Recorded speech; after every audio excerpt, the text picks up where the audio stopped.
D-Day and our heroic troops in Normandy. This was the scene, Omaha Beach, 70 years ago today. And tonight, just look at the same beach, the American flag there. Here at home, 1 million rose petals released over the Statue of Liberty today. And in Washington, D.C., veterans remembering at the World War II Memorial. Tonight, so many of you sending us your family's memories, stories from grandfathers and loved ones, and we'll have it in your voice later in the broadcast.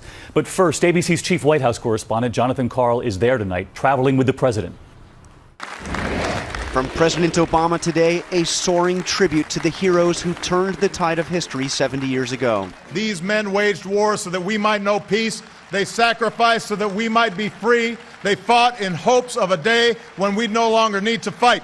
All told, more than 150,000 Allied troops took part in the D-Day invasion, one of the hardest fought and most important battles of all time. Whenever the world makes you cynical, whenever you doubt that courage and goodness is possible, stop and think of these men.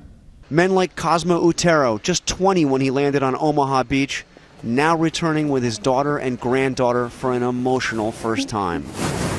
General Bradley said every man who was here landed on that beach that day is a hero. Yeah. That includes you. I'm just thankful to be here, but I never look at it, hero type thing. You do what you have to do.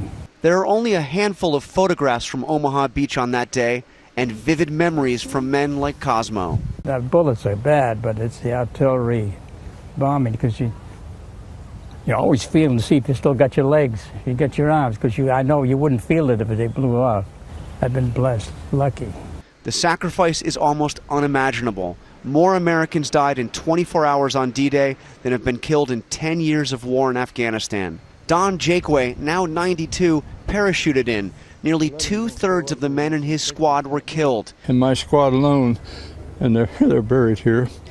Deloach, Tanner, Blair, Vashon, Medford. How they miss me, I don't know. Most of these men will never see Normandy again, which is why Cosmo Otero decided to take a little piece of it back home. So I just reached down, got a handful of sand and to take home with me as a memory. There was a lot of speculation today about whether President Obama would meet with Vladimir Putin, who is also here for the D-Day commemoration. Despite all the tension surrounding Russia's actions in Ukraine, the two men did meet and had a short, seemingly cordial conversation. On this day, it's worth remembering that when it came to the battle against Hitler, the Russians and the Americans were on the same side.